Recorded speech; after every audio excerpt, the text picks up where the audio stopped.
Ever sanctimonious Shadow Women's and Equality Secretary Annalise Dodds tweeted, "Just 1 in 5 of the ministers around Rishi Sunak's cabinet table are women. I know the Conservatives struggle to add up, but women make up half the population. This isn't a fresh start, it's just jobs for the boys." A bit rich, isn't it, coming from a party that has yet to elect a woman, let alone Britain's first ethnic minority Prime Minister. 3 out of the past 7 Tory leaders have been female, for goodness sake. Pointing out the blatant hypocrisy, former Health Secretary Sajid Javid tweeted, "Come back to us when Labour's had a Jewish PM, woman PM and Asian PM." Now, as far as I'm concerned, the decision to appoint a member of the Cabinet should be based on their professional track record and policies, not their gender or race. Let's stop this obsession with identity politics. But do you agree? Does it matter how many women are in the Cabinet? Let me know your thoughts by emailing me at dan@gbnews.uk. Tweet me at GBNews. Our poll running there too.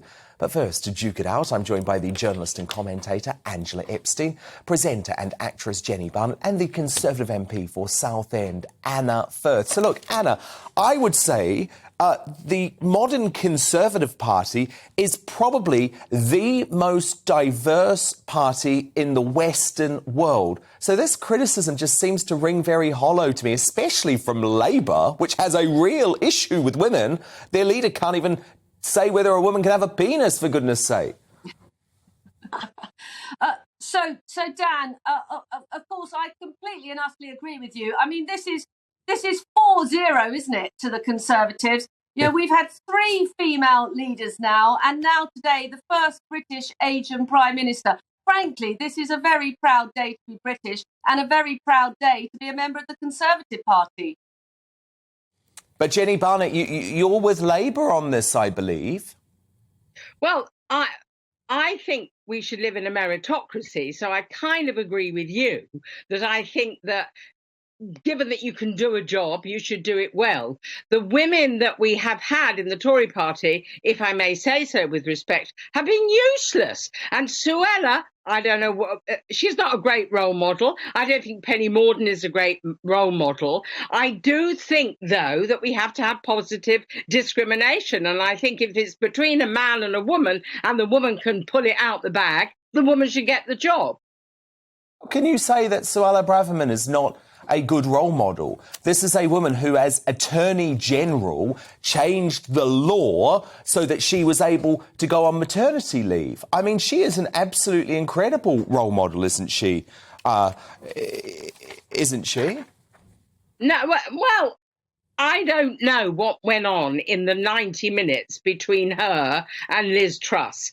And as far as I'm concerned, I don't know how trustworthy she is.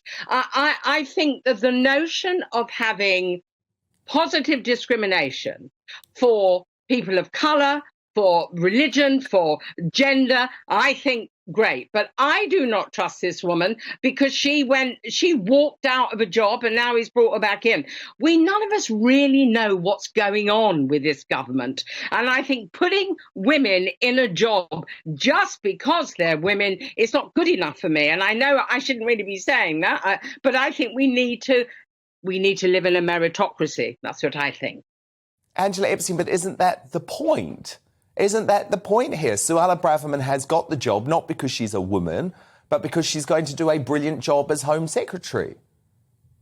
I agree with you. I mean, obviously, she's a colleague from the Tory right. She's been supportive. She's going to knuckle down and deal with the Channel migrant crisis and with the dealing with criminalising the eco-activists. I mean, look, by the rule of thumb of positive discrimination, as a Jewish woman from North Manchester, I should be running the country. And I'm not. I'm just in Manchester making my husband's dinner.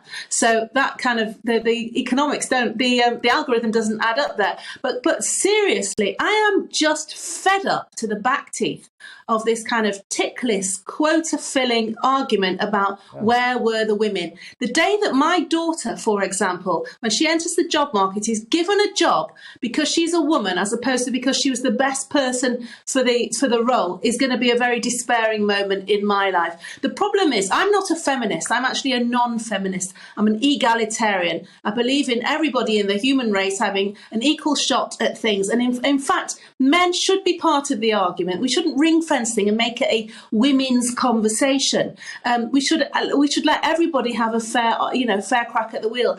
And there are so many warped maths in this debate. 50% of the population, of course we are, but there aren't 50% of MPs that are women in Parliament. And if somebody like Penny Mordaunt doesn't have the intellectual heft to be a member of the cabinet, let alone where she stood against Rishi Sunak, then she shouldn't be there. And I think that the fact is that modern militant feminism spoils for an argument all the time, and it clouds very serious conversations about sexual objectification and equality. Because it's all just about numbers. This is just garbage. And Anna Firth, you're actually a really great example, aren't you, of how the Tory party is a meritocracy. I mean, you replaced the late, great David Amess, and you would be outraged, I imagine, if you got the job because you were a woman. You got the job because you were the best person to run.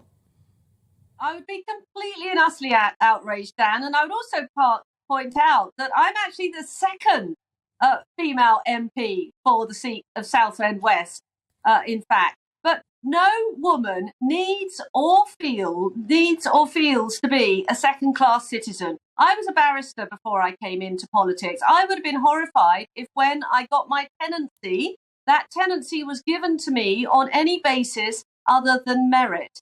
And if I was going into hospital, if I had a brain tumour and I needed an operation, I would absolutely want the best surgeon for the job. I wouldn't care a less about their gender. And I'm sure that everybody watching your show would agree with me. But the fact remains there were 7 women in Liz Truss's cabinet, and there are 7 women in this cabinet, and they're all brilliant women. There's Penny Mordaunt, the leader of the House, very powerful woman, really rose to the task during the Queen's funeral. There's Kemi Badenoch, another brilliant female role model, equalities minister. And of course, we've talked about Suella, a fantastic Home Secretary. Yes, she made a mistake, but what she did was own up to her mistake, take responsibility for it, apologise.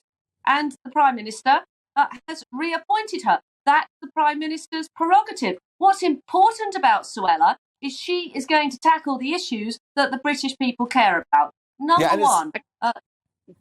Can I Jenny, just you come in. Yeah, you respond. Yeah, is that weirdly, I agree with everybody. But I think there is a time where you have to decide for positive discrimination. We would not have Rishi where he is if people hadn't made that decision. And I think that it's always for that, difficult. Jenny. Where's the evidence for that? There has been no positive discrimination in the life of Rishi Sunak, and in fact, he's actually a pretty privileged guy who doesn't need positive discrimination. What I'm saying is for the norm to shift, there has to be uncomfortable moments where you have to make a positive statement. And if you put a woman in a job because she's a woman, that's how you begin the change. And I think Angela Epstein, final word to you, because I don't think we need that. We don't need that, Angela Epstein. The Tory party of proof, you don't need that. Dan, no, 2 words. We do need, Dan. May I, ladies, please. May I? 2 words. Angela Rayner. If she is a role model for women in politics, then I am a banana. I'm sorry. It doesn't automatically mean that just because you're a woman that somehow you advance the cause of equality. No. She called the Tories scum. She's hardly got statesmanship. You have to be a professional, competent, circumspect, and absolutely good and on top of your brief. And it doesn't matter whether you're a man or a woman. And the idea of positive discrimination because you've got a set of ovaries is a huge retrograde step in politics. Fascinating debate. Thank you for having it. Journalist and commentator Angela Epstein, the presenter and actress Jenny Barnett, and the Conservative MP for Southend, Anna Firth. But who